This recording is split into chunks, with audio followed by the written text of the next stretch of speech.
his chances. Oh, brilliant goal! A brilliant goal! Remember the name, Wayne Rooney. Pirlo, ancora Pirlo di tacco, tiro,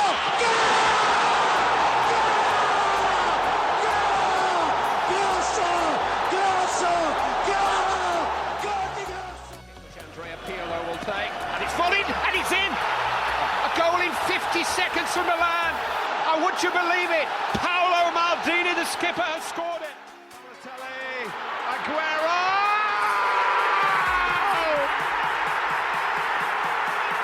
I swear you'll never see anything like this ever again.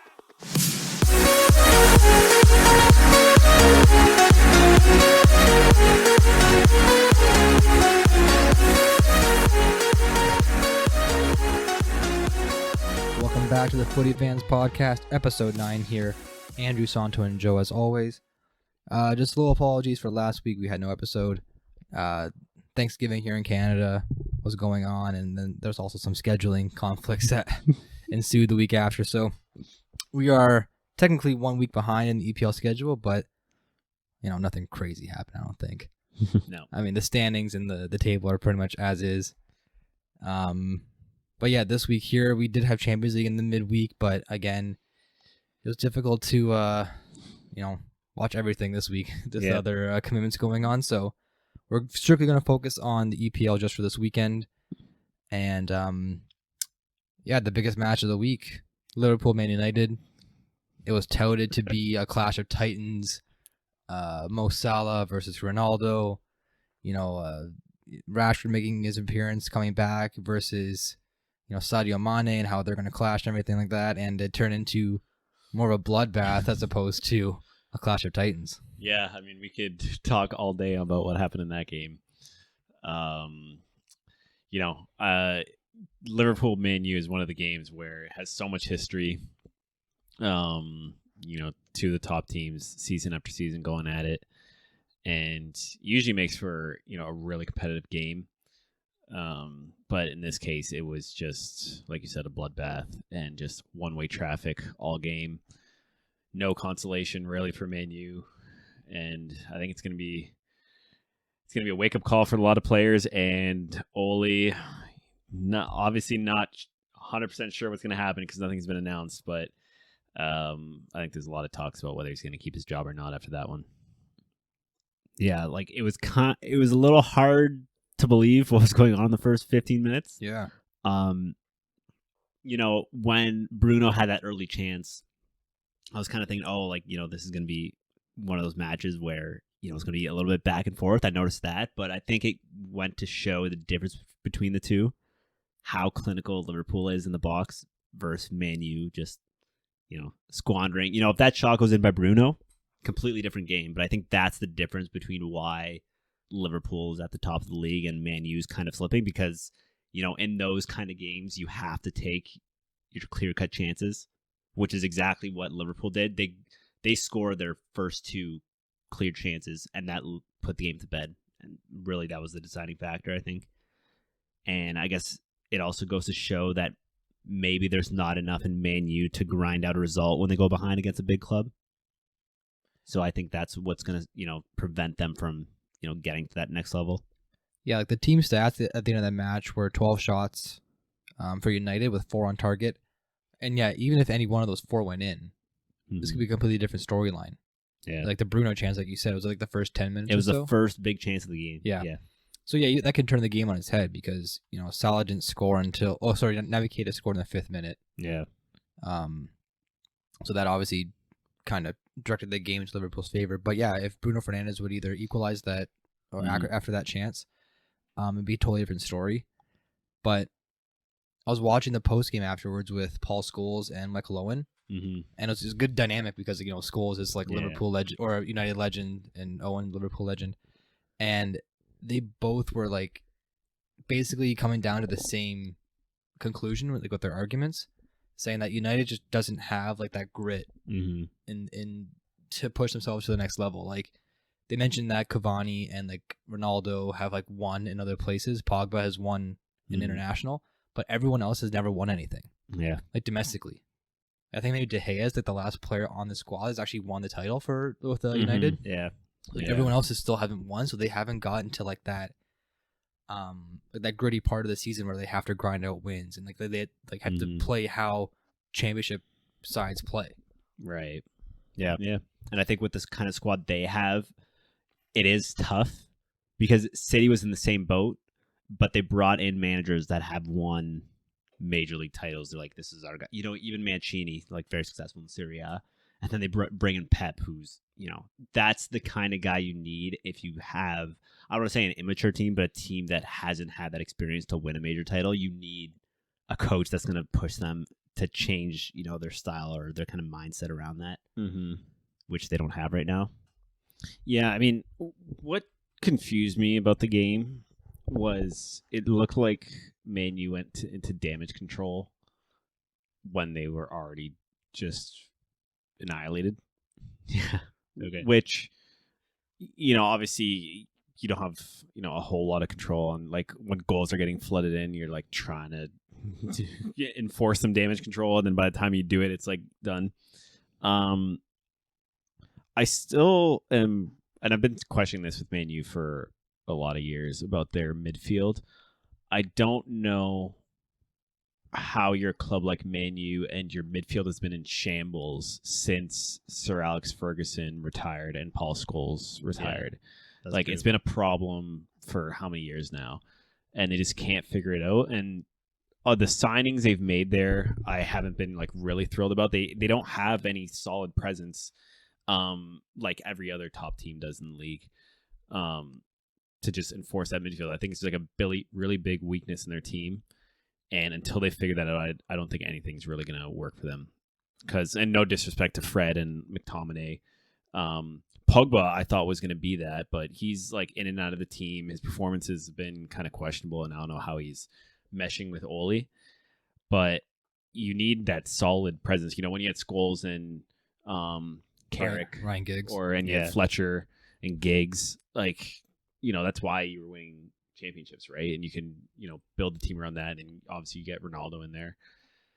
But right now it's just like a big gaping hole that I think they got to figure out. Otherwise, you know, you're never going to control games like City would or Chelsea does. You know, how are you going to do that without any really creative playmaker and solid defensive midfielders that are going to take the game to teams? Well, you say players like Fred and McTominay; those aren't sexy names when it comes to like, you know, midfielders like that you think of off the top of your head.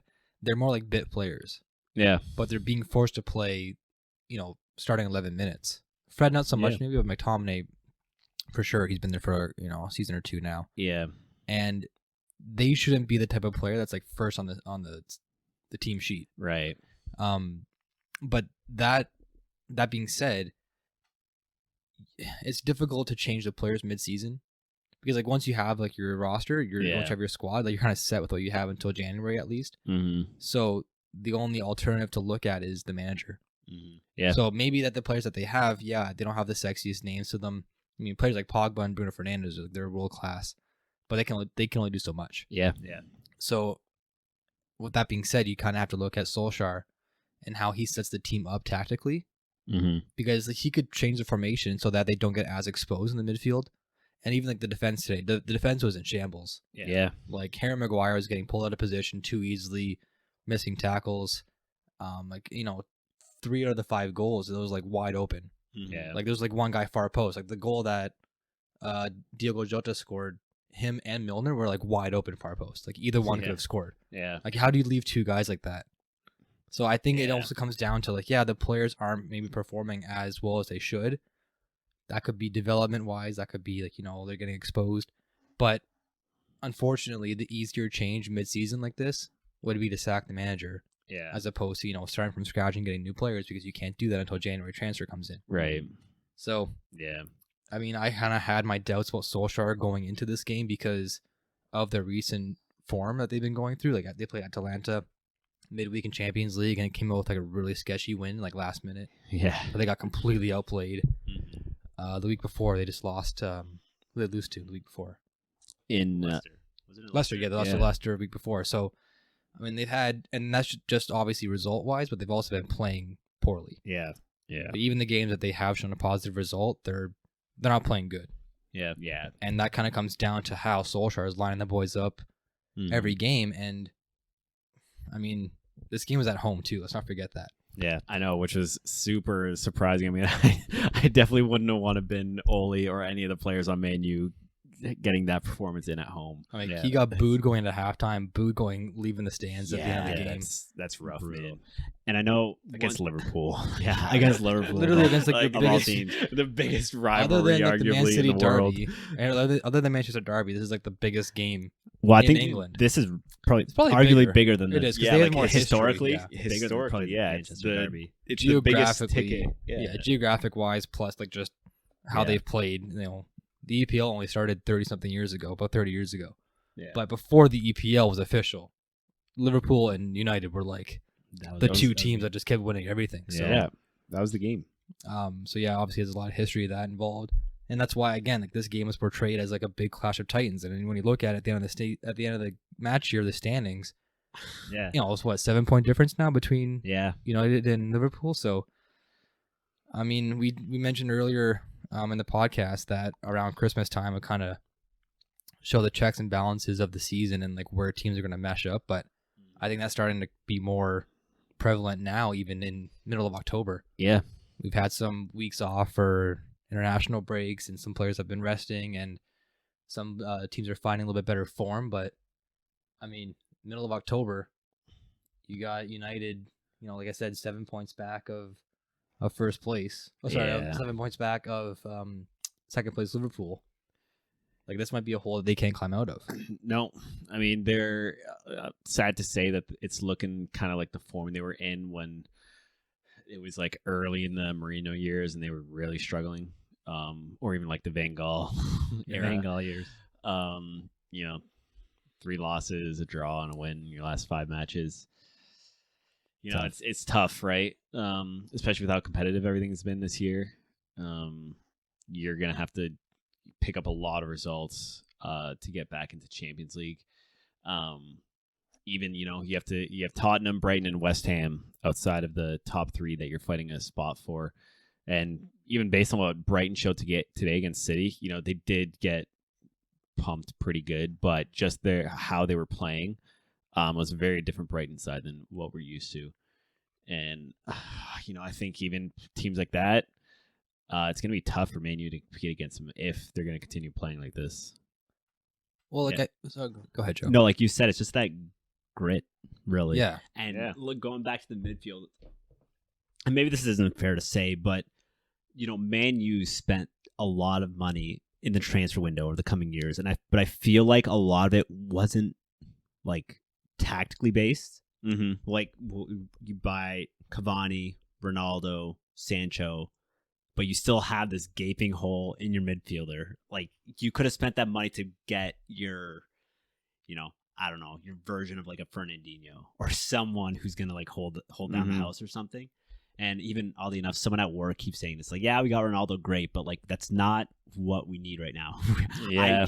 I don't know what Fred does for the team. But, like, I know, me neither. but like we need someone in that midfield that's Mm-hmm. you know, like you said, going to hold down the house because it's just not there. Pogba could be that player, but he's not going to be that, you know, grit guy like a Conte in the middle of the park, and he doesn't need to do that for France because Conte's there. So they need someone like that in the team, and Fred and McTominay just really aren't that type of player. So I feel that's where they have to spend their money versus another high-profile signing that's, you know, another attacking threat, because they got plenty of those right now. They don't need another one. Mm-hmm. So there's got to be more, you know, a little bit more thought out in the transfer window coming up. So Yeah, and sorry, I know you want to say something, it's but I just fine. wanted to toss this in because Joe made a good point there. Like for example, when I'm sitting down, I'm getting ready to watch a Man City game. I have a pretty decent idea of what's going to happen from a Man City perspective, whether they like implement their game plan. I have like a fair amount of confidence that I know I'm going to see certain things happening during the game. You know, passing plays that Man City does, what they do in the final third, what they do when they're playing out of the back, just every step of the field, I have a pretty decent idea of what's going to happen. When I watch Man U, I have no clue what's going to in front of me. There's no consistency. Yeah, it's just kind of like they're consistently distraught. It's kind of like what it comes down to. Yeah. And I think that's like the difference between, your top teams there and teams that, are maybe struggling to find their identity a little bit, where, even when back at Leicester, when they won the EPL, we kind of knew what was going to happen every game when we watched Leicester play. They had a game plan and they stuck to it, where it feels like with Man U, they're still trying to figure out like how to work their system and how to utilize their players, because right now it doesn't really feel like they know. Well, when you compare teams like United and City, I think the biggest takeaway is that United is a group of individuals and City is a collective team. Yeah, absolutely. And that might be unfair to say because they are world-class players on both sides, but the one constant for City is that they have Pep. And the one constant for United is that in the last 7 seasons since Ferguson has left, they've had 5 managers. Yeah. And with every manager obviously brings their own playing style. So you have David Moyes there for like 50 games. We don't have to get into that. That was an absolute mess. Yeah. And then he leaves. Ryan Giggs comes in as a caretaker for 4 matches. That's irrelevant. And then you have Van Gaal and Mourinho there for 103 in 144 games. 2 completely different playing styles. Yeah. Right. Like they could not be polar opposites of each other. And then now I got Solskjaer there for 164. So Solskjaer has actually surpassed Van Gaal and Mourinho in matches managed for United. But his win percentage is actually lower than both of theirs. Yeah. And arguably they've had this might be the best team that they've had in the last 5 years or so. Just actual talent wise. I would say so. I agree. But it all depends how the manager uses the talent. Yeah. And you mentioned Cavani and Sancho coming in on transfers. They don't even play. I know. Cavani came in today. I don't know why. The game was already at a loss. I don't know why he brought him in. But he brought Cavani in, and then you got Sancho there on the bench still. Which is a game probably that he was like thankful he didn't make an appearance on, because I wouldn't want to come in like the 65th minute or something. Yeah. But like you keep saying about Sancho, that would have been the ideal spot to bring him in. If you don't trust him yet, at least bring him on when the game's already done, which I don't even know if that'd be good for his confidence. I don't think so. That's what I mean. Like, if I was Sancho, I'd be like, are you picking me now? Like yeah. We were up, we were up 2-0 like last game, and I didn't get an appearance. And now you bring me on, now we're down 5-0. What do you want me to do? But this is kind of like another thing where I think Solskjaer might just not have been ready for the spotlight. He didn't have the greatest managerial record before he joined United. Right. Obviously, he's a Man U legend, but we've seen in the past that legends of teams don't always make the best managers. Yeah. It's not unless you're like, unless you're Pep and you're actually good at managing. It's very tough. He's not going to be the one to take them to first in the EPL and finish the season. Right. Yeah. But Pep was also an understudy of Mourinho at Barcelona. Yeah. So, they all, you kind of have to learn from somebody. And like Solskjaer obviously learned from Alex Ferguson when he was there. Yep. At that point in his career, I don't know if he was like learning to be a better player, learning to be a manager at that point. But you kind of, to make that leap, right? Let's take a look here. He made the leap from coaching 2 teams in the Norwegian league to United. Yeah, very, very big step. Like, obviously, he understands the pressure of being at Manchester United, but the pressure of being a player and the pressure of being a manager are 2 completely different things. Yeah, and that's the thing. I wouldn't even put it in the same. It shouldn't even be a factor, really, for me, at least. Like, it doesn't matter how good of a player you were. What's your coaching resume, and like, what have you done, and how are you as a manager? Like, what you did as a player for me is really irrelevant, right? Like, I'm sure you've had experience in the big games, but like you said, playing in a big game and managing a big game, it's totally different. Yeah. We'll see. I guess my one question is, like, do you think Ole's keeping his job up till next match week? I don't know. It's always speculation, really. But for me, it's it's more of like what is his game plan? Like where is he taking United, and like what's his? I think his plan on who he wants to sign would be a bigger indication to me of whether he's the right fit for Man U, because like we said, he needs some solid players in the midfield right now. And if he can't see that, I would be a little concerned as to whether he should still be coaching or not. Yeah. I mean, just looking at their games coming up, I mean, Tottenham, City, Watford, Chelsea, then Arsenal. Yikes. Aside from Gonna make your season right there. Yeah, I mean, Tottenham game, Tottenham's not necessarily been playing their best. So, I know it's early, but that is a must win because you're going to lose more than likely your next game to City, you would think. Yeah. Barring a disaster from City. But I mean, he joined the club in 2018 as a manager. So if you look at it from that, he's had at least, 5 transfer windows? Yeah. If that makes sense. Yeah. So if he was to approach, ownership at the beginning of the season, of each season, and say, this is my outline, because I'm sure they do that. They must have presentations and it's like running any business. Yeah. Right? This is my plan for the future. This is my projections. If he sat down with the ownership and said, this is what I want to do, these are the players I want to sign, this is who I want, and up until now that hasn't happened yet, it hasn't happened where it's been beneficial for the team yet. If I was ownership, I would feel weary going into January with this guy at the helm still. Yeah. Because imagine he goes out there and spends another 80 million on 2 players, or buys 1 player for 60 million or something, and doesn't pan out again. That's another transfer window gone. That's another 60 million possibly down the tubes. Yeah. And then ownership's going to be responsible for that money. Yeah. Yeah. And it's going to be attached to his name. So, like you said, does he get sacked now? He's in a weird spot because they got a huge run of games coming on, like Joe said. Yeah. So it's like, do you want to, would you let him go now? Yeah. Would you let him go after the Man City game? And they got dismantled this bad by Liverpool. Yeah. City, arguably, Liverpool, you can go 1A, 1B for who's better. Yeah. But if this is the result they put out against Liverpool, God knows what's going to happen when they play a team like City. Yeah. So imagine they have maybe a victory against Tottenham next week because Tottenham's kind of on the slide, but then they get crushed 6-1 to City. Yeah. I think Hypothetically. It's gonna be like they might get a draw against Tottenham or something. They're gonna maybe get crushed by City, win against Watford somehow, lose to Chelsea badly. It's gonna be this up and down. Just Yeah. That's I what feel I like mean. that's gonna happen. It's just gonna prolong. But do you keep Solskjaer long enough to play those matches? I don't know. I don't know what's going on with the board because I'm not sure how much he influences Ed Woodward.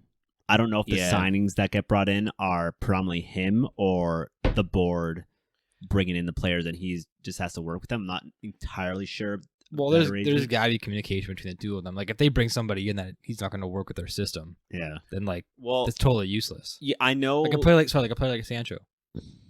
Was Sancho Solskjaer's call, or is he? I don't know. Ownership's? Sure. Right, and because he's feeling they're feeling the pressure right from the fans. Mm-hmm. Yeah. So like, who pulled the trigger on that deal? And that's why I think it can go either way. I don't know if that's public record or not. I don't know if it's like Solskjaer made the deal or ownership. I have no idea. But he's clearly not using the player. Yeah. Spent 110 million on him. Yeah. Oh, I know. And I honestly, I think that's the thing where it's a lot of it is communication between ownership and the manager. Like for Fred, for example, he got brought in when Mourinho was in, and Mourinho didn't want him, but like ownership or however it kind of gets brought down was saying like, no, like we're signing this player. So I think it goes both ways where, a manager say like, yeah, I want to bring in this player, and like ownership will agree, or like maybe a player gets forced onto the team that they feel like should be on the team. So I think it's one of those things where it's not always a straight kind of hierarchy of how a player gets brought in. Because, if you're ownership and you got scouts and whatnot, and you really feel like a player should be brought into your team, and maybe your scouts come and say like, no, we should pick up this player, and the ownership's like, yeah, all right, we're going to sign this player, and you kind of force it on the manager and they got to make the player work.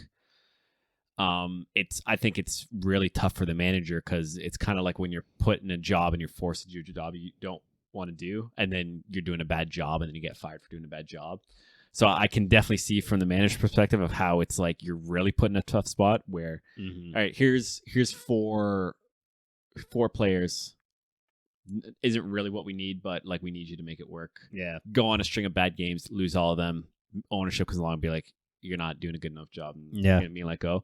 But I do feel like when Sir Alex Ferguson was in, because of, and maybe in situations similar to Pep, where how much their system influences how well the team does, ownership's not going to be like, we're bringing this player. I feel like they would be like, hang on, like, we're winning all these games. We have a particular system. This player's not going to fit. Yeah. I think it's a really big relational thing. I think you're probably right. It does have to do with that because, you know, if City said, oh, we're bringing in this, you know, center back or this defensive midfielder, it's like, no, we don't need a defensive midfielder. We have Rodri's the future. We have Fernandinho's backup. I need someone like on left back right now. Like, why are you bringing this player? I'm not going to use him. Mm-hmm. And they're going to trust Pep because he has a system. I feel like what you said with the fans, like Sancho, they've been trying to sign him for years and they became available and so much pressure from the fans. I'm pretty sure that probably wasn't Ole, like, I want Sancho. Maybe it was, but they were probably going to bring him in regardless. Same with Ronaldo. And, you know, if Pep was running United, he probably would have put his foot down and said, no, I need a defensive midfielder. I don't need Sancho. I don't need Sancho on this team right now. I need a defensive midfielder. And I think that's probably the situation here where the board is just bringing in these high-profile players. Like, they were going to sign Ronaldo regardless. Sancho, same thing. But they don't need that. And I don't know how much influence Ole has on the board to bring in these players. So it's like a situation you said. They're just bringing in these guys. He has to make it work. And if he's not doing a good enough job, they're going to fire him for it, which kind of sucks.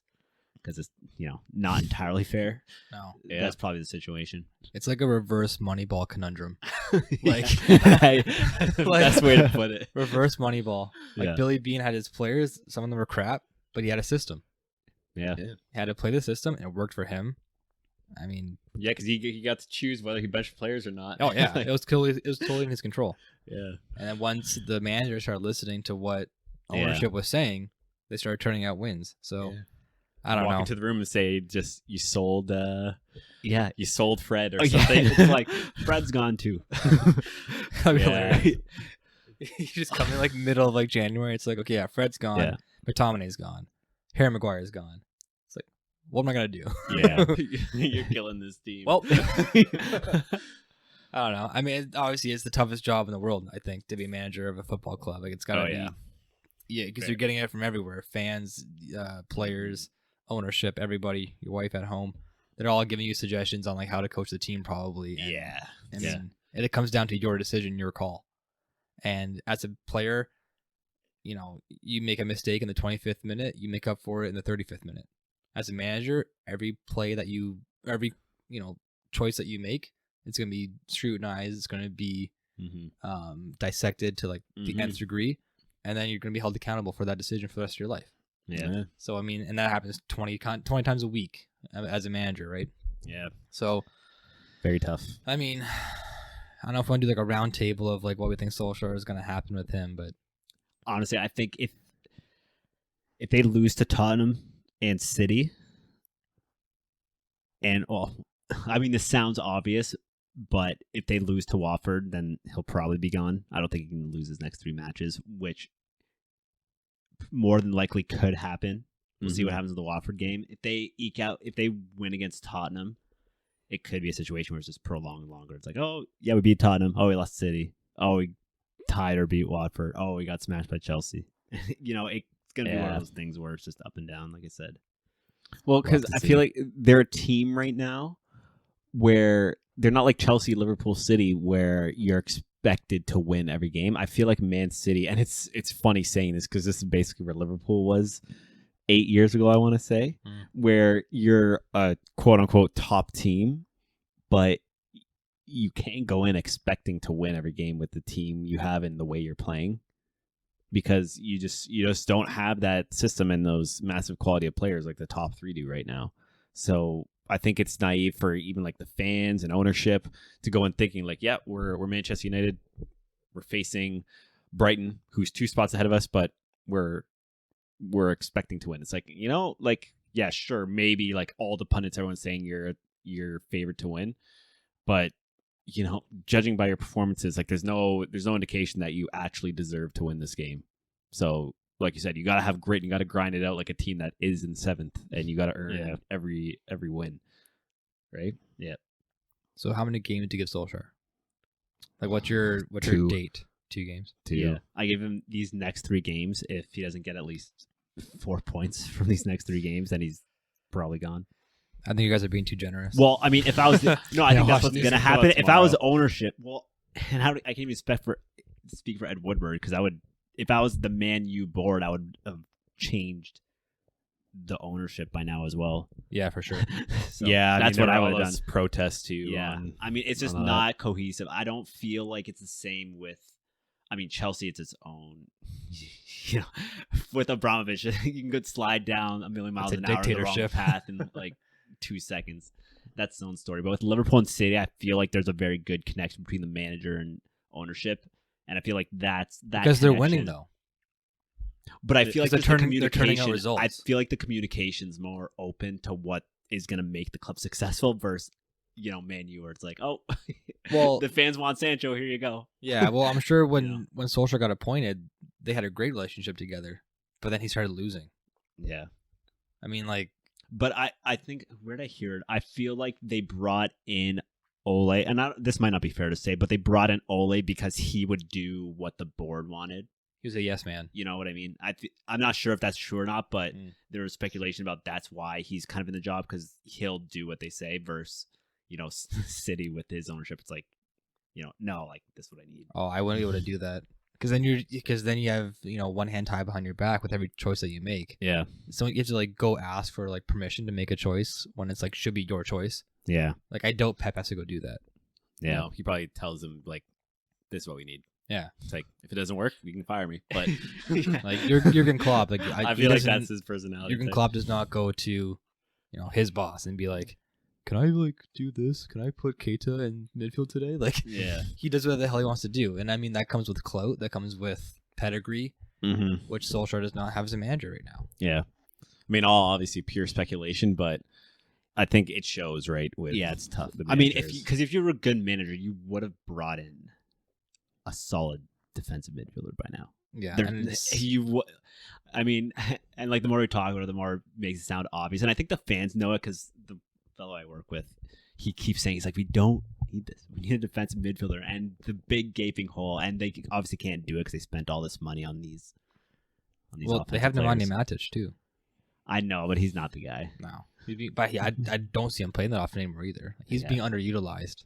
Yeah, but I mean, obviously he's getting up in age, and like with Chelsea, he was kind of in his prime. So when he left, I don't know why he actually left, but I give him 1 game. Yeah. I mean, I wouldn't. If we woke up tomorrow morning and it already happened, it would not surprise me. Right.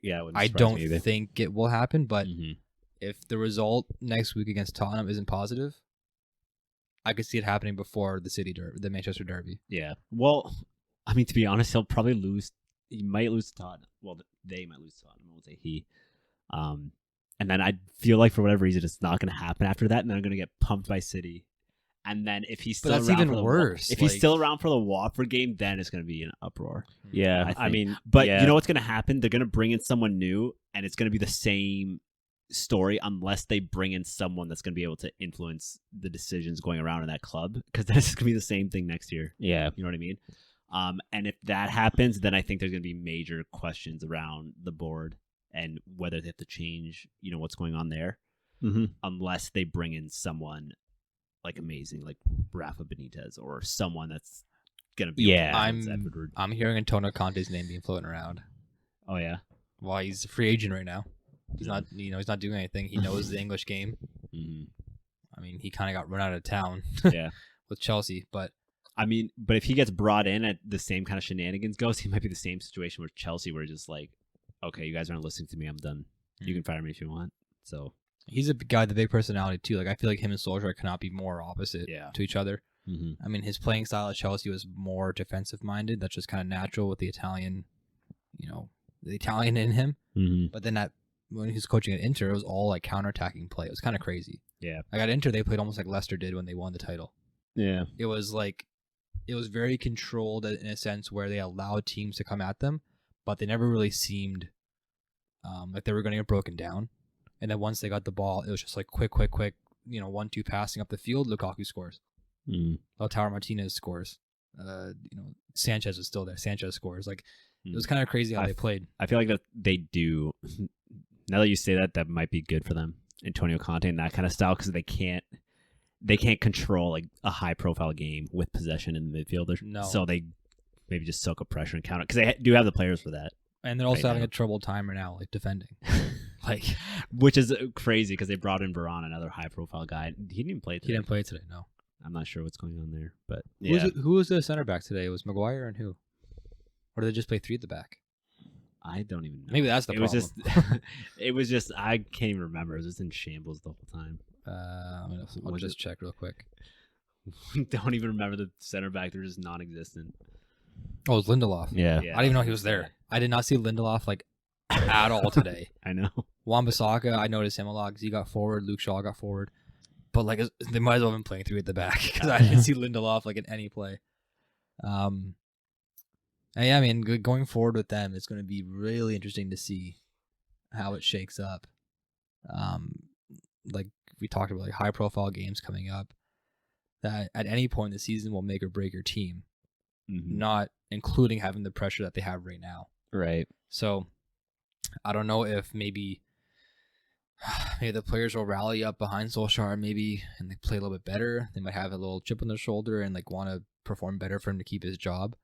Or it could be the complete opposite. Yeah. Because we don't know what's going on in the locker room too. Like there could be things that Solskjaer is saying that the players just don't agree with. Yeah. Or he could be playing guys out of position and they could have a bad attitude and say, "Oh, I'm not going to play for this guy right now." Yeah. Or I'm not going to give my 110%. Yeah. It's always tough, right? I've seen that before in teams. I mean, even like personally, I've seen that like with teams that I played for. With coaching, you have like disgruntled players with coaches. So, I mean, obviously at the professional level, you would expect people to be more professional, and give it all for the team. But we all know how it is. Like, yeah, it's tough, right? Like a lot of the time, ego always prevails, right? Yeah, it's always tough to give your heart and soul to something when you feel like you can't because someone's not meeting you halfway. But yeah, I mean, we'll see what happens. Like you said, if it happens tomorrow, won't be really surprised. But I really feel for like the entire Man U thing because I think it all really boils down to ownership. I think they've struggled with that for a long time, and I think that's something that really needs to get fixed because if you're protesting the ownership that runs your club, it's really tough because everything stems from top down, right? If you worked for a boss that you hated, it's tough, right? And the fans are the lifeblood of the club, right? Like the fans always stay. So if they hate ownership, I think it kind of reverberates. Like that one. Got it out. Easy for you to Reverberates off the walls. Yeah. No, but it goes through the whole club, right? Like, it's really tough, and it's bad to see when your fans are protesting. Outside your home stadium. Yeah, but owning a team just prints money too.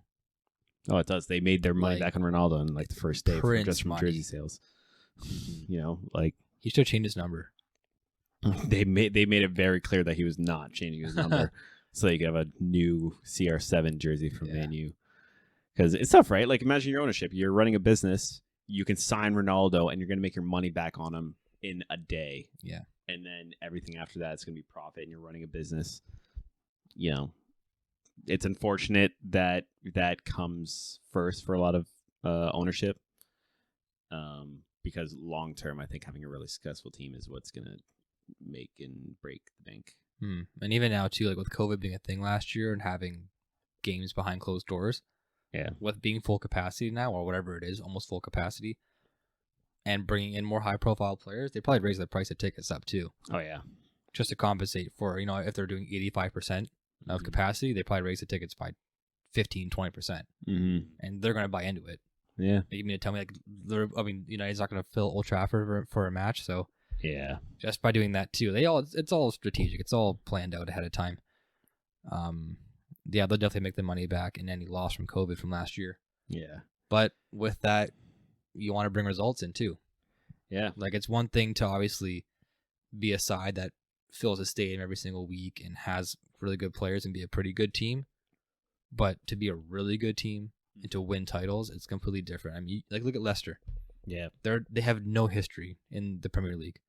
They do what they did, and I mean, like, they're obviously, like, not doing as well recently, but just to have the clout of being like a Premier League champion is completely different than being like a middle class team filling up stadiums still and, like, finishing 14th place. Yeah. You like carry it with you, right? Like, no one's ever going to be able to take that away from Leicester. They'll always be that team. One of the very few that have won the Premier League in the modern era. And, if your ownership, that's what sells tickets. So you got to focus on that at the end of the day. Right. Yeah. Little transition to a team that has had some recent success, especially in Champions League. Chelsea, Norwich, absolute thrashing. Absolute Norwich. thrashing. Scroll this table down a little bit. Yeah. Where's Norwich sitting here? Yeah. Look at the goal differential. Minus 21. Oh my god. 2 goals for after 9 games. I mean, it speaks for itself. Feel for them. Yeah. They got 2 draws. Yeah. I mean, there's not a 0 next to the point column, thank God. Yeah. I mean, it's tough. And I think it just gets worse when you're at the bottom of the table. Like, at this point, how can you turn your season around? And I feel like it just snowballs into, game after game that you keep losing. It's like, hey, now, it's tough to get wins when you're this kind of downward momentum. But what's crazy though is, like, if they just get 2 wins, I know, then you're out of the. like, if wins, Leeds get 2 losses in a row, and Norwich somehow gets 2 wins, they're out of relegation. Like, it could happen. It could happen in the 2 first period. win is always the most difficult because you get 1, then we're 1 spot out, and then you get, like, goal differential won't matter. I love watching the relegation battle. Like, it's tough. It's fascinating though. Speaking of relegation, and we'll come back to Chelsea, Norwich in a sec, but Newcastle, again, new ownership, billions of dollars, but they're sitting 19th. What happens if they don't get out of the relegation zone and they have this ownership? I feel like Newcastle is going to have a tale of 2 seasons, before and after January. Yeah. Like, Yeah, what's our January transfer window going to look like? And I'm not sure about I do know how financial fair play works, but how much money can they spend in January? I mean, if City can go out and buy Grealish for what, 100 whatever it was, 110 or something. 110 Or, pounds. I think it was just 100. 100 Yeah. pounds, 100 million pounds. Newcastle should be able to spend at least upwards of that. Yeah. Like, you would think, at least. But because I think it depends on the amount of money you bring in as well. And I know City does bring in a decent amount of money.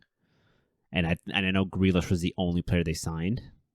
So I'm wondering, how much money does Newcastle bring in? And, how much can they spend on players? Yeah. If you can, I'm not sure if come January, say you can spend, 80 or 100 million, you do need like 7 or 8 players to really revamp that squad to start challenging for Champions League. And I don't think you can get that in January. I'm just wondering, can you get enough to get you out of the drop zone? Oh, yeah, to get out of relegation, I think for sure. Because I don't think, even now, I don't think the disconnect between, like, Newcastle and a Watford is that much. Like, player-wise. Like, obviously, Steve Bruce is gone now from Newcastle. Yeah. So whoever they bring in is going to really have to, buckle down and do all they can to get out of relegation. Because, like you said, imagine they get this new ownership and they just drop. Yeah. That'd be ridiculous. Fiasco. They'd be the richest championship side of all time. I know. But I feel like, from 19th to 14th, like Newcastle to Watford, they could easily climb out of that. Even like with the players they have now, if they just change the culture of the team, maybe. Maybe some playing styles or players come in and have a better impact. Yeah. So if you do bring in, 2-3 players which they always get found somewhere.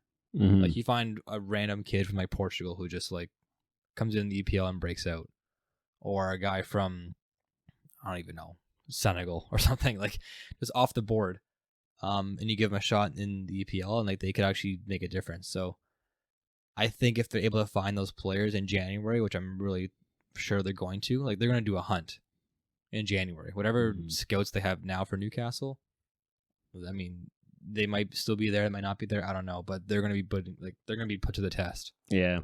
Because like again, with that influx of money coming in, yeah, they got to make an impact for sure. And also Newcastle's like a historic side as well. Like they were so good before the Premier League started. Yeah. Before the EPL actually became a thing. So they're a storied side too. And I mean, you would look at them and say, why would they get bought now? Well, it's probably because like their value of their teams never been better. Yeah. They're sitting 19th. I mean, they had a poor season last year, but they stayed up. And, you know, like they get taken advantage of. I would buy them if I could. Historic historic club. And like I said, like their team value has probably never been lower. So you buy them for whatever good price that they got bought for, and then just pump them. Yeah. And you can build them all the way back up again. So, I mean, it'd be good to see. Obviously, the more competitive teams in the league, the better. I don't know if they actually announced who the manager was, like the new manager. They played today. Oh, they played yesterday. Sorry, got a 1-1 draw. But I don't know who they brought in as their manager. If he's just like a caretaker or Yeah, like interim. Yeah.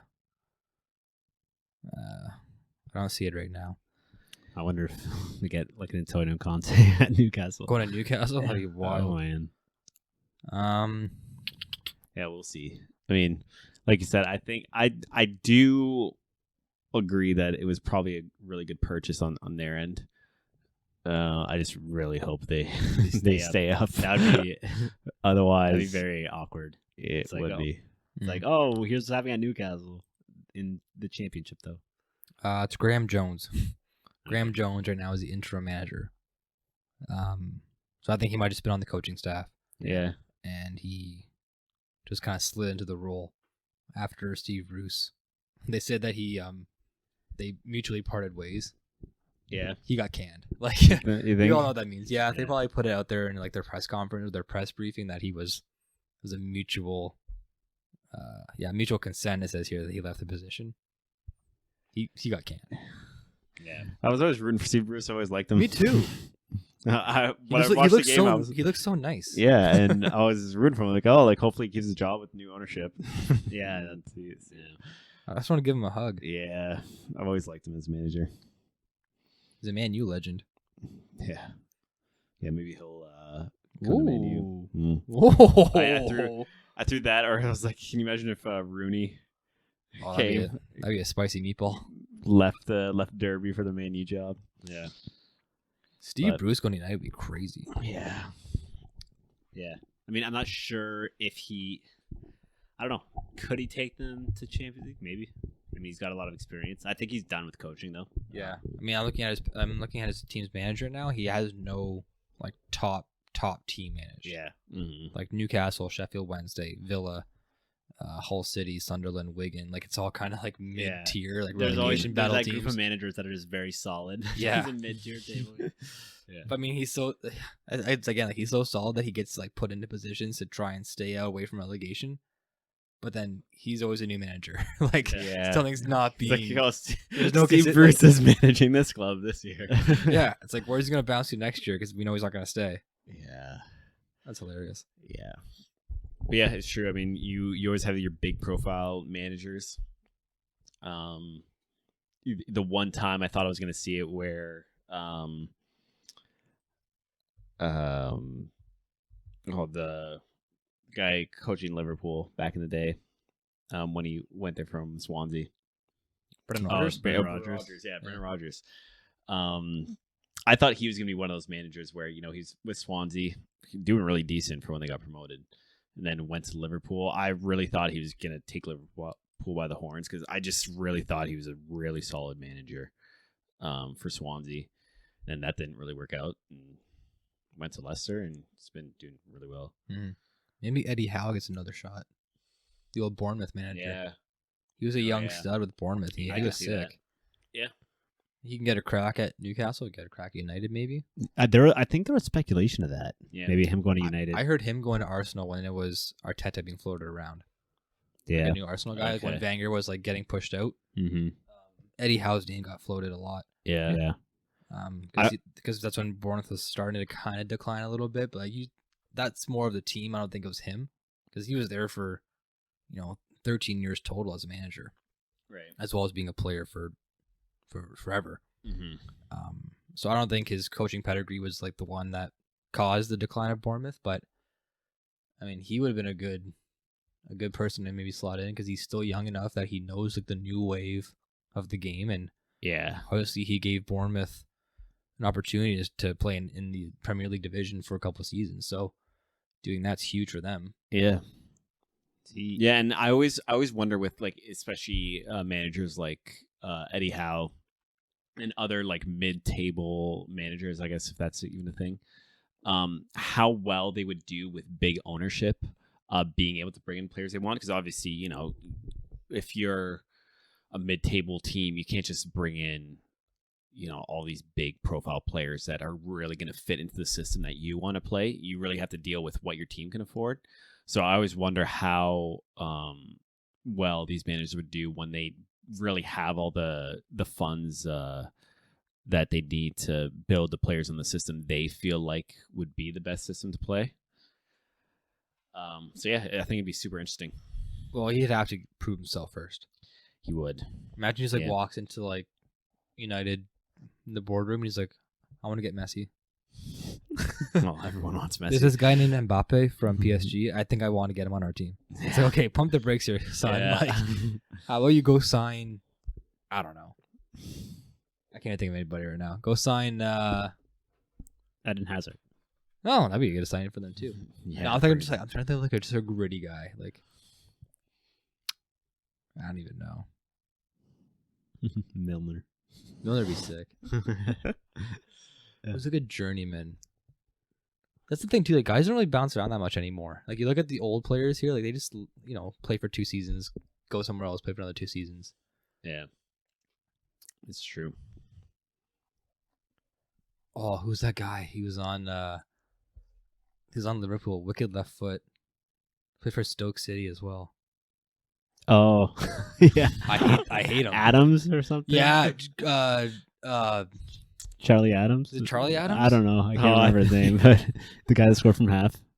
Yeah, Charlie Adams. Yeah. Charlie Adam. Adam. He's a piece of work. Go sign Charlie Adam. Maybe get him first. Yeah. He's not even playing anymore. Yeah, we'll see. Yeah, he scored for Liverpool. That game was crazy against Chelsea. Scored from half. Yeah. Or beyond half. That was for Stoke, I Yeah, and think. Courtois is like losing his footing. Like, what is happening here? Courtois is another guy too. Like, thank God Chelsea got rid of him, I think. Oh, you didn't like him? I mean, he's good.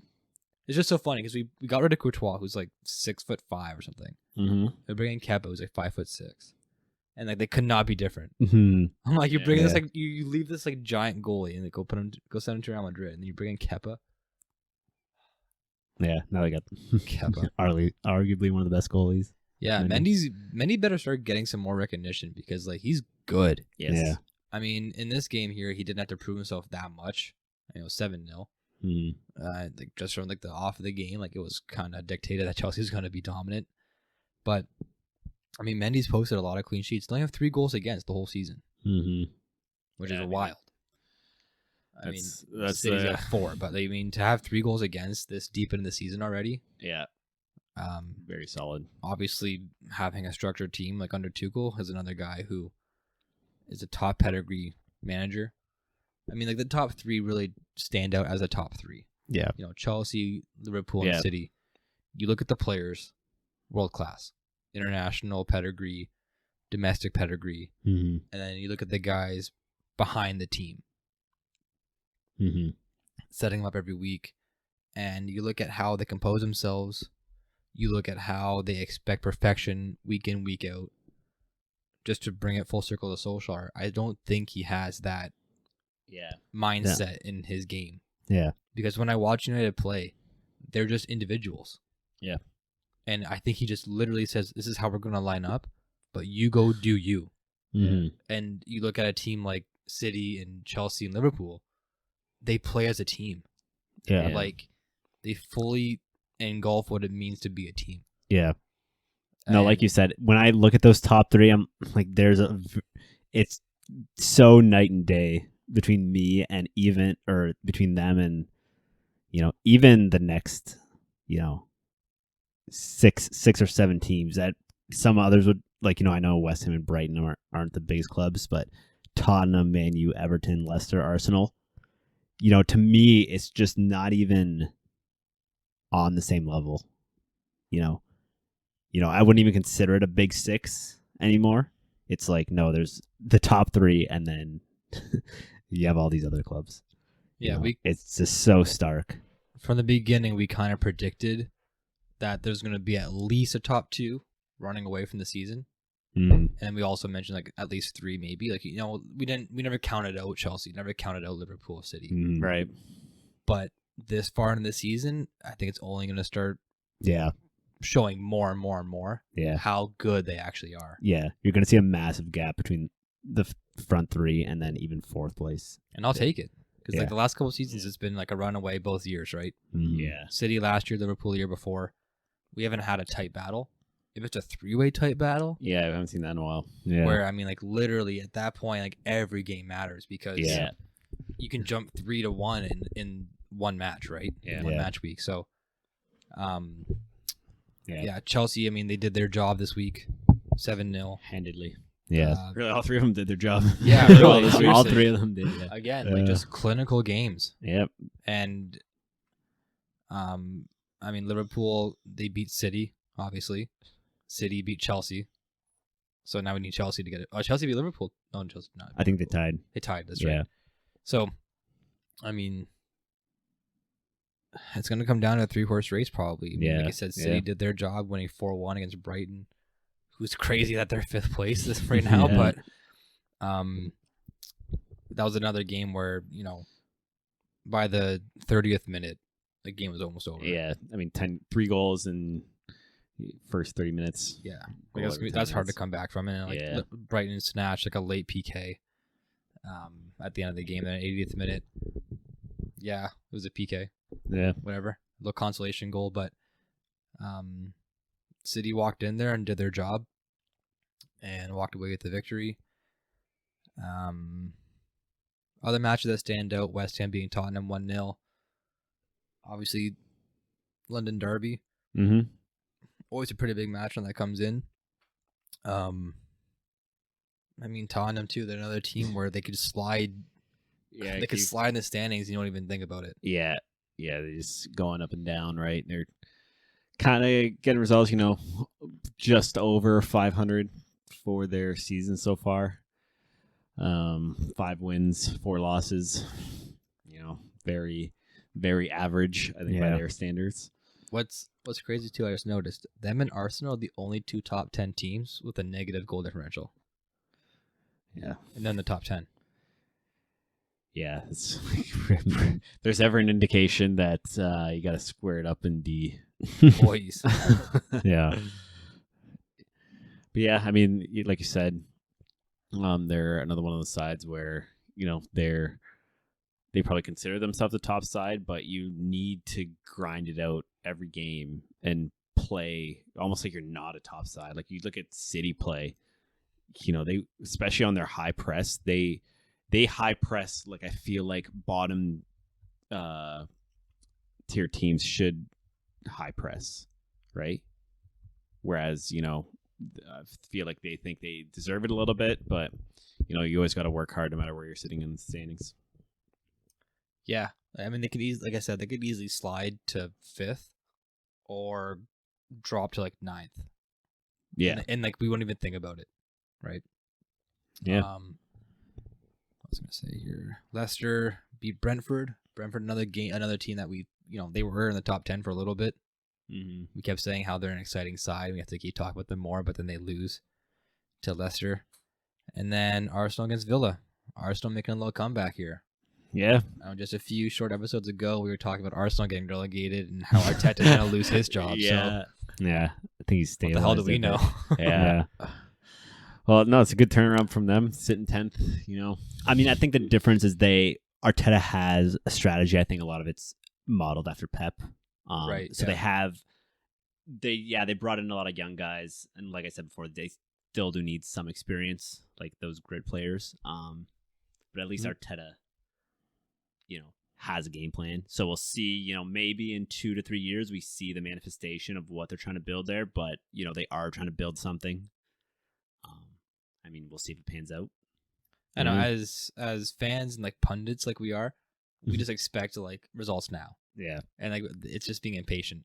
Mm-hmm. And so we saw like a team like Arsenal being a huge club like they are, we expect them to be decent. Yeah.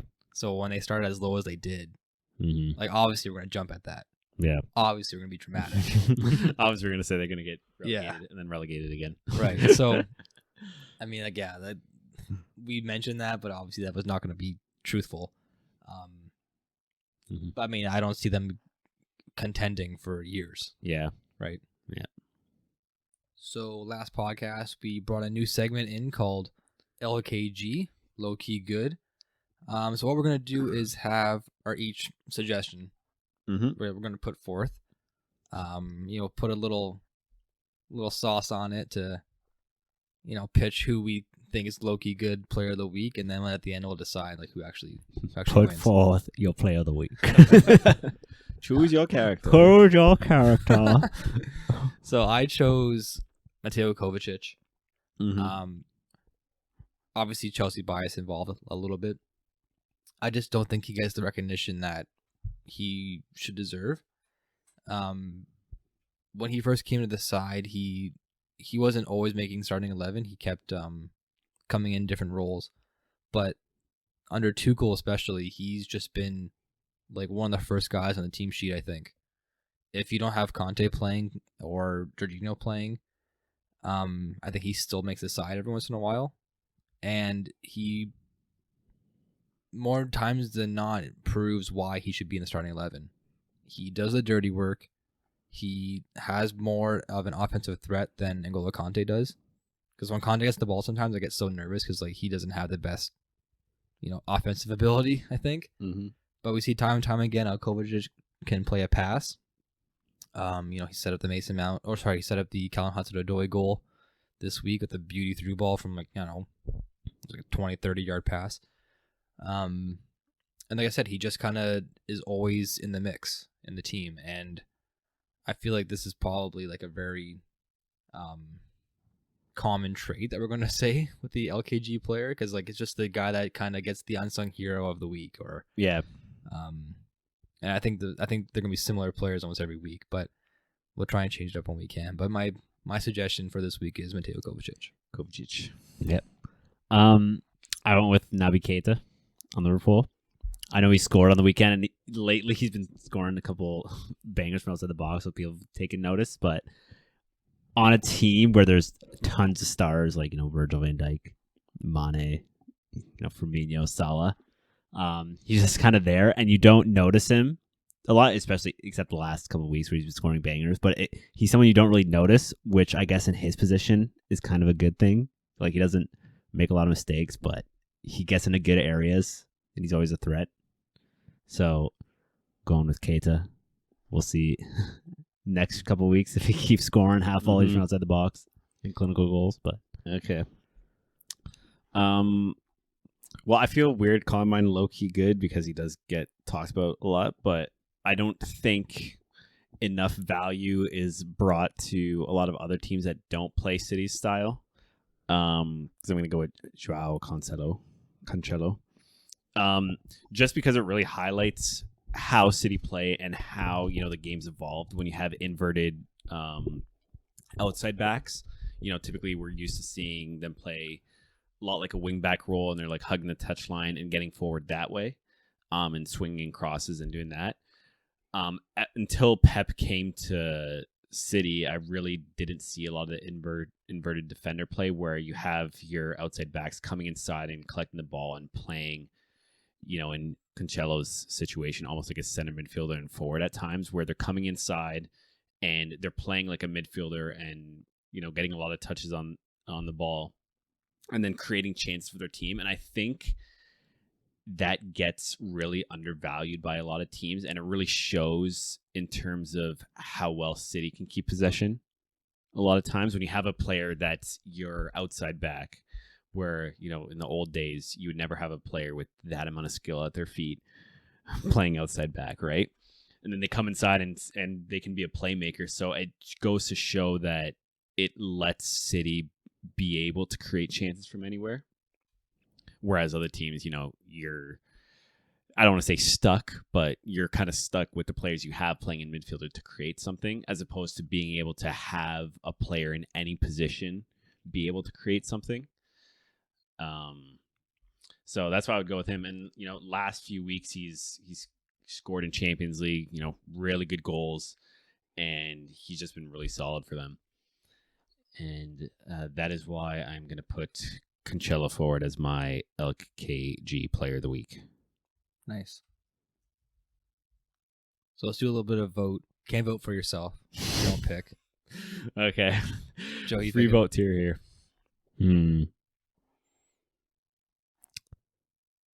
I'm gonna go with. It's tough.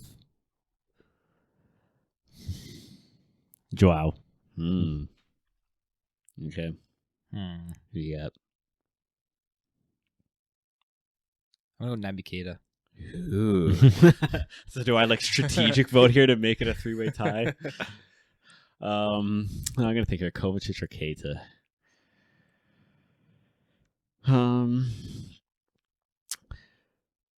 I think, in all honesty, I would go with Kovacic just because of how solid he's always been for Chelsea. He's hasn't made a lot of mistakes, and he's always there to really do the job. And he's really stepped up in big games when they needed him to, and just been really solid all in all. So, yeah, I think we gotta stalemate here, boys. Wake up my wife and have her come down. Yeah, call up Kel and get her down here. Hey, just pick 1, 2, or 3. Yeah. Which name sounds better? Yeah, I'll text her if she's still awake. I'll just say pick 1, 2, or 3, and that'll be the first official winner of the LKG. Yeah, but no, I mean they're all really key. And I mean for me, like I said with Joao, I just like how it's been like a really new role. I'm honestly a little surprised. I mean, I don't know how Arteta's trying to implement it at Arsenal, but how more teams haven't tried to implement inverted outside backs, just because I think it adds so much value to your team.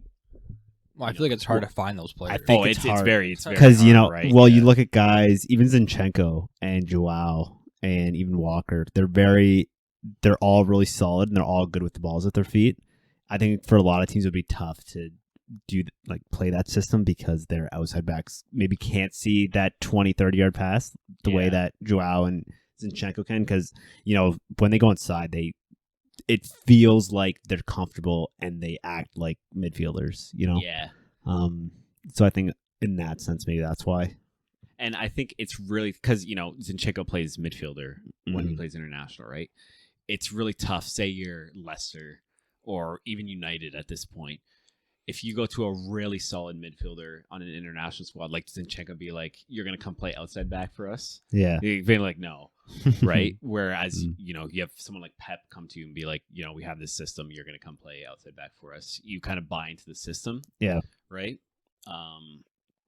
So I think that obviously helps kind of the situation where the rich get richer, where you can have really solid players that wouldn't normally play there go into your system just because they know you're going to win trophies and they're going to be part of that. And if you had a player with that quality in that class and they did go into a middle tier team, they'd probably be center mid. Yeah, absolutely. It's like to have that skill on the outside of your defenders. That's massive. Yeah. So I don't know if you just said that or not. Well, no, I didn't say that specifically, but it is something. It is true because even when Zinchenko won City, I think it was a cup game they were playing. They put out, you would call it a weaker side for them, but Zinchenko was playing, holding mid, center mid. Yeah. just for them. Not a solid luxury to have. Yeah. That's kind of like what Chelsea can do now with Trevor Chalobah. I mean, he's always like a young up and coming player. He's only had a handful of appearances this season, but every game that he's played in, he's been like pretty impactful. And he's played like outside back. He's played center back a couple times, and then he's also played like the N'Golo Kante role of like a defending mid. Sorry. So he's a player who's still trying to find his foot, and like I think Tuchel's using him like in different positions to find out like where he is best utilized. When if you have a player like at that young, at that age, and like he does have a lot of upside, I mean, just what a luxury just to be able to throw some kid in like on random spot on the field and say, okay, let's see if you work over here right now. Yeah. Oh, okay, we'll put you center back. Oh, let's go put you to like outside right. Yeah. It's like, and they win. Yeah. Like I mean, he's performing well. He scored a goal this year. He played in this game again. Yeah, man, like it just goes to show again the depth of like the top sides. Yeah. I mean, it can't be beat. Like you can't. Like when we come down to the end of the season and we look back at the top 4, top 5, whoever qualifies for Europe, we'll be able to see like really like where the depth stands out. Yeah. And again, with more like domestic competitions and more European competitions that go on throughout the year, depth's going to come into play. And I think that's like obviously skill is one thing. We talk about it at length about how the manager sets the team up with tactics. But if you don't have depth in your side, and there's no chance you're going to win. Yeah. And it's funny because I feel like there's two teams that you have your players basically playing anywhere. I mean, City doesn't do it often, when they're playing in the big games. And I think most games in the EPL, unless they feel like they can afford to put out and rest some of their best players, even if they have best players. But when you have a situation where you can put someone like Zinchenko in the middle of the field, because City have a system, they're going to be like, all right, you're going to slide into this position. And then you have players where it's like, yeah, I can go into any position, but we have a system and I know the job I have to do in that position. Where you have other teams that might be more disorganized, where they have players playing everywhere, but they don't really know what they're doing going everywhere. Where it's two sides of the same situation happening, but just having that system and everyone buying into it makes all the difference, right? Yeah, that's very true, actually. Update: the outside source has spoken. Yeah, and what do we got here? Jacques Cancelo is Here the we go. first inaugural winner of the Footy PHANS LKG Player of the Week. Yeah, and we want to hear your calls on this. So for anyone listening, we got Kovacic, Keita, and Zhao. Yeah. For the record, Salah does not qualify as a low key good Player of the Week because He's always recognition plus hat trick Yes. disqualifies you. Yeah, I mean, if we were to vote like the MVP of the week every single time, it wouldn't be as fun. It'd be the same players, right? Yeah. Right. These are for the unsung heroes. These are for the guys that don't get, on the score sheet every single week and Right. make a big impact. So, shout out to JD Nevels for phoning this one in. Totally unbiased. I literally said pick 1, 2, or 3. So he picked number 3 there. Yeah. So I don't know if Santo gets the win for this too. Actually, we'll keep a running tally of who gets the most LKGs at the end of the year. Sounds good. Checking in on next week's matches. The big one that we said, Tottenham United. That's going to really dictate, I think, again, like how Solskjaer, how the rest of his season goes with United. Yep. That's on Saturday, and maybe the big game from Saturday morning, Leicester City Arsenal. Yep. The early one, 7:30. Yeah, it's a mid-table clash at this point, but still obviously big profile game. I can see a lot of goals in that one. Yeah. Arsenal shaky defense. Leicester been a little suspect this year too on defending. They like to attack, so that'd be a good one. Yeah. Should be a good game. Liverpool Brighton. I guess we can call it a top 5 match. We can. I mean, we obviously think it's going to go one way, but I mean, Brighton proved today. Yeah, they lost 4-1, but that second half, if they weren't down 3 goals and they played it the way that they did in the first half, the second half. Sorry, I said that backwards. If they play the way that they did in the first half, the way they played the second half, that could be a totally different game against City. Yeah. I mean, I think obviously City's like a stronger side, but Brighton could really put up a good fight. So if they play like that against Liverpool, you never know. Yeah, I mean Liverpool is going in with a lot of confidence, especially smashing their rivals. I'm trying to hype Brighton a little bit here. Yeah, but Brighton. I think Brighton can go in with a lot of confidence as well. They took it to the champs, and they're still going on a high. They sit in 5th, so we'll see. Also that day is Chelsea-Newcastle. We'll see how the interim manager at Newcastle can try and rally his boys against Chelsea. Again, another team that is super confident right now. Mm-hmm. Coming off that loss in Champions League to Juventus, they've been on a tear. Yeah. I mean, they got 13 goals in the last 3 games. So, including Champions League. So, Chelsea's on a mission. Again, they don't have Lukaku or Werner. They're both out for a couple of weeks. So we'll see how they set up their team for that match. I mean, they didn't play a number 9 in the game today. Sorry, the game yesterday, for the first time in a while, because they've had Lukaku playing every single game, I think, so far, including domestic cups and Champions League and all that. So the way that they set up today was kind of the same way that they've been setting up last year under Tuchel, with the false 9, and clearly that worked out. Mm-hmm. So we'll see if they can keep that rolling. And also that day is Man City Crystal Palace.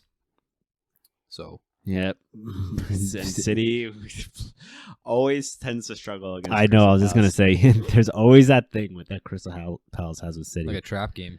Not sure. I mean, you think they'd win, but we'll see.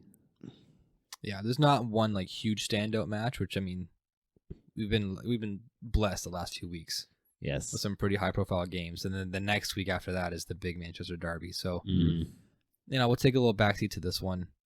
Biggest one to tune into, probably Tottenham United. See how that plays out. Yep. I'm thinking again, if that does not bode well for United, I could see the Monday morning papers reading Ole out, making it official. Yeah, I agree. Can maybe try and dodge the scrutiny of the upcoming Man City game. Yeah, it's different. If let's say they come off the draw against Tottenham, or maybe they squeak out a win, and then they go and get just annihilated by City. The narrative of that would be why is he still here for this game? Yeah. Whereas if let's say they draw against Tottenham, but it's still not a good performance, or they lose, and he gets let go, the person coming in has no pressure for that game against City. Yeah. United can go out even themselves too. The players might feel okay, there's a weight off our shoulders now. Manager's out. We can breathe a little bit. Yeah. Maybe there's less pressure on them, and they actually come out and play better against City. Yeah, which it happens a lot. You get rejuvenated with a new manager and go into a game. Oh yeah, time and time again we've seen that. You get a little new manager bump.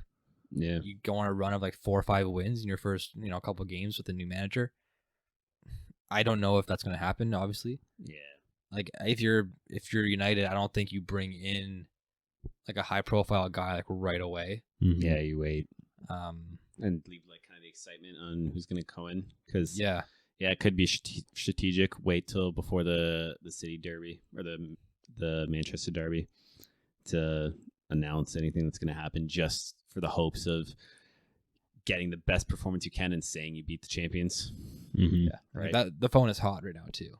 Whoever is touted to come there, they're on the phone with United already right now. Yeah, they have to be doing the due diligence of behind the scenes, in case Solskjaer does get let go pretty soon. They're gonna have somebody in mind. They're not just gonna be okay, he's gone now. What do we do? Yeah, there's gotta be a contingency plan. Absolutely. So I mean, they might have the red presidential phone over there on the hotline, ready to call up Antonio Conte or something, or call up Zidane. Yeah, that'd be crazy too. We'll see. I mean, it's gonna be an exciting spot to look at. I mean, this is why we love the EPL. We say it every week. Yeah, best league in the world, the most parity in the world, and I mean, we never like to see a manager go. Obviously, we're talking premature, but sometimes it's for the better of the team. Yeah, it happens, right? Sometimes it's best for the manager to go, and it's best for the team that the manager leaves. So It's always tough, but sometimes what's best, even though it's a tough decision. Are we good here, boys? Yeah, we are good. All right, I want to thank everyone for tuning in to this episode of the Footy Fans Podcast. As always, you can find us on Twitter at @footy_fans, PHANS. Also, the audio of the podcast is posted up on YouTube. You guys can find us there. I want to thank everyone for tuning in, and you can catch up next week after all of the week's action. See you, everyone. Bye, everybody. Ciao.